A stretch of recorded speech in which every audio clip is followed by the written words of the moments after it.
आणि पावसाळा आला आणि राज्यातील पर्यटन स्थळं फुलून गेली आहेत। महाबळेश्वर आणि लोणावळ्यासोबतच यंदा अहिल्यानगर कल्याण मार्गावरील माळशेज घाटाची हवा पाहायला मिळते।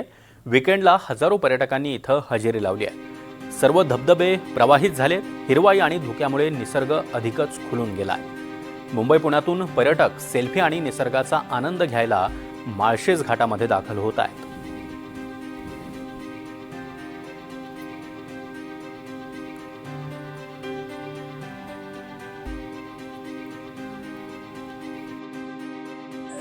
आपण पाहतोय की शनिवारी रविवारी जो काही पाऊस बरसतोय इथे माळशेज घाटामध्ये, त्याच्यामुळे मोठं पर्यटन हे वाढल्याचं आपल्याला पाहायला मिळतं। वर्षा पर्यटनासाठी प्रत्येक पर्यटकाची पावलं ही सध्या माळशेज घाटाकडे वळताना दिसतात। एरवी आपण लोणावळा, महाबळेश्वर अशी ठिकाणं ऐकतो, मात्र माळशेज घाटामध्ये सुद्धा सध्या विकेंडला मोठं पर्यटन वाढल्याचं आपल्याला पाहायला मिळतं। इकडे जर पाहिलं तर अशा पद्धतीने इथे पर्यटनामुळे मोठी गर्दी झाल्याचं चित्र आपल्याला पाहायला मिळतंय।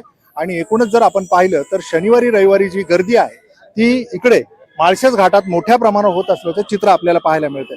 गेल्या काही दिवसांमध्ये जो पाऊस नव्हता त्याच्यामुळे इथले जे काही स्टॉल्सवाले होते किंवा इथले जे आदिवासी स्थानिक रोजगार शोधणारे जे काही युवक आहेत त्यांना कुठेतरी हा जो पाऊस नव्हता त्याच्यामुळे चिंता सतावत होती। मात्र आता पाऊस झालाय आणि जे विकेंडला पर्यटन वाढले त्याच्यामुळे जो काही व्यवसाय आहे तो देखील भरभराटीस येतोय असं त्यांचं म्हणणं आहे। माझ्यासोबत इथलेच एक स्थानिक रोजगार असणारे व्यावसायिक आहेत।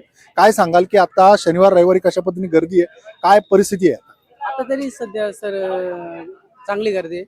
पर्यटक पण भरपूर आलेत। शनिवार रविवार म्हणजे मस्त गर्दी झालेली आहे।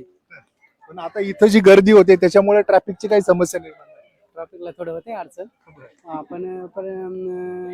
म्हणजे पोलीस बंदोबस्त वगैरे दिलेले आहेत।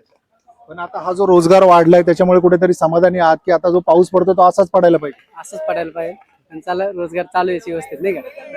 तर अशा प्रकारे या सगळ्या स्टॉल धारकांची, आदिवासी जे काही युवक आहेत इथले जे स्टॉल्स लावतात या वर्षा पर्यटनामध्ये, त्यांची भावना आहे।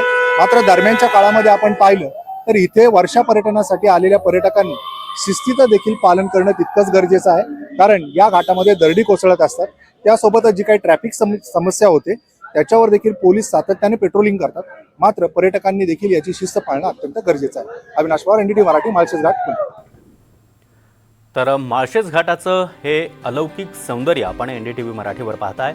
मुंबई त्याचबरोबर पुणेकरांसाठी ही पर्वणी मानली जाते आणि पावसाळी पर्यटनासाठी हजारो पर्यटक माळशेज घाटात दाखल व्हायला सुरुवात झाली आहे।